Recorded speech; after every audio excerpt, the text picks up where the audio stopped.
شروع اللہ کے نام سے جو بڑا مہربان نہایت رحم والا ہے۔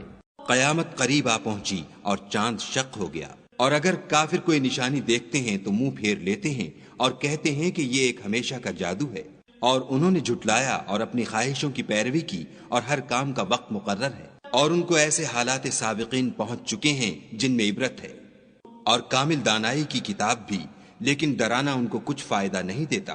تو تم بھی ان کی کچھ پرواہ نہ کرو، جس دن بلانے والا ان کو ایک ناخوش چیز کی طرف بلائے گا تو آنکھیں نیچے کیے ہوئے قبروں سے نکل پڑیں گے، گویا بکھری ہوئی ٹڈیاں ہیں، اس بلانے والے کی طرف دوڑتے جاتے ہوں گے۔ کافر کہیں گے یہ دن بڑا سخت ہے۔ ان سے پہلے نوح کی قوم نے بھی تکذیب کی تھی، تو انہوں نے ہمارے بندے کو جھٹلایا اور کہا کہ دیوانہ ہے، اور انہیں ڈانٹا بھی۔ تو انہوں نے اپنے پروردگار سے دعا کی کہ بار الہ میں ان کے مقابلے میں کمزور ہوں، تو ان سے بدلہ لے۔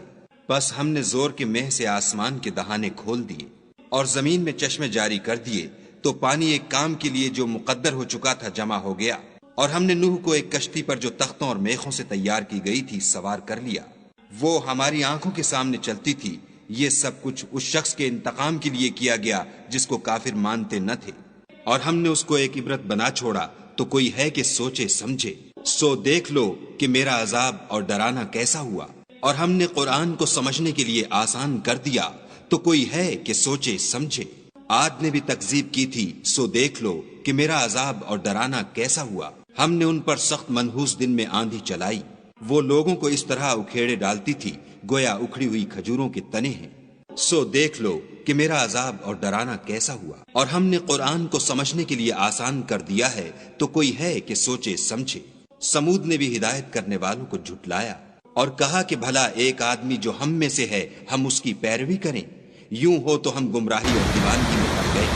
کیا ہم سب میں سے اسی پر وحی نازل ہوئی ہے؟ نہیں، بلکہ جھوٹا خود پسند ہے۔ ان کو کل ہی معلوم ہو جائے گا کہ کون جھوٹا خود پسند ہے۔ اے صالح، ہم ان کی آزمائش کے لیے اونٹنی بھیجنے والے ہیں، تو تم ان کو دیکھتے رہو اور صبر کرو، اور ان کو آگاہ کر دو کہ ان میں پانی کی باری مقرر کر دی گئی ہے، ہر باری والے کو اپنی باری پر آنا چاہیے۔ تو ان لوگوں نے اپنے رفیق کو بلایا اور اس نے اونٹنی کو پکڑ کر اس کی پونچھیں کاٹ ڈالی۔ سو دیکھ لو کہ میرا عذاب اور ڈرانا کیسا ہے۔ ہم نے ان پر عذاب کے لیے ایک چیخ بھیجی، تو وہ ایسے ہو گئے جیسے باڑ والے کی سوکھی اور ٹوٹی ہوئی باڑ۔ اور ہم نے قرآن کو سمجھنے کے لیے آسان کر دیا ہے، تو کوئی ہے کہ سوچے سمجھے۔ لوط کی قوم نے بھی ڈر سنانے والوں کو جھٹلایا تھا، تو ہم نے ان پر کنکر بھری ہوا چلائی، مگر لوط کے گھر والے کہ ہم نے ان کو پچھلی رات ہی سے بچا لیا۔ اپنے فضل سے شکر کرنے والے کو ہم ایسا ہی بدلہ دیا کرتے ہیں۔ اور لوط نے ان کو ہماری پکڑ سے ڈرا بھی دیا تھا، مگر انہوں نے ڈرانے میں شک کیا اور ان سے ان کے مہمانوں کو لے لینا چاہا، تو ہم نے ان کی آنکھیں مٹا دیں۔ سو اب میرے عذاب اور ڈرانے کے مزے چکھو۔ اور ان پر صبح سویرے ہی اٹل عذاب آ نازل ہوا، تو اب میرے عذاب اور ڈرانے کے مزے چکھو۔ اور ہم نے قرآن کو سمجھنے کے لیے آسان کر دیا ہے، تو کوئی ہے کہ سوچے سمجھے۔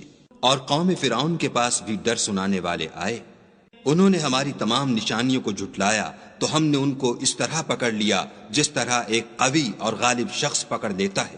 اے اہل عرب، کیا تمہارے کافر ان لوگوں سے بہتر ہیں، یا تمہارے لیے پہلی کتابوں میں کوئی فارغ خطی لکھ دی گئی ہے؟ کیا یہ لوگ کہتے ہیں کہ ہماری جماعت بڑی مضبوط ہے؟ ان قریب یہ جماعت شکست کھائے گی، اور یہ لوگ پیٹھ پھیر پھیر کر بھاگ جائیں گے۔ ان کے وعدے کا وقت تو قیامت ہے، اور قیامت بڑی سخت اور بہت تلخ ہے۔ بے شک گناہ گار لوگ گمراہی اور دیوانگی میں مبتلا ہیں۔ اس روز منہ کے بل دوزخ میں گھسیٹے جائیں گے۔ اب آگ کا مزہ چکھو۔ ہم نے ہر چیز اندازہ مقرر کے ساتھ پیدا کی، اور ہمارا حکم تو آنکھ کے جھپکنے کی طرح ایک بات ہوتی ہے، اور ہم تمہارے ہم مذہبوں کو ہلاک کر چکے ہیں، تو کوئی ہے کہ سوچے سمجھے۔ اور جو کچھ انہوں نے کیا ان کے اعمال ناموں میں مندرج ہے، یعنی ہر چھوٹا اور بڑا کام لکھ دیا گیا ہے۔ جو پرہیزگار ہیں وہ باغوں اور نہروں میں ہوں گے، یعنی پاک مقام میں ہر طرح کی قدرت رکھنے والے بادشاہ کی بارگاہ میں۔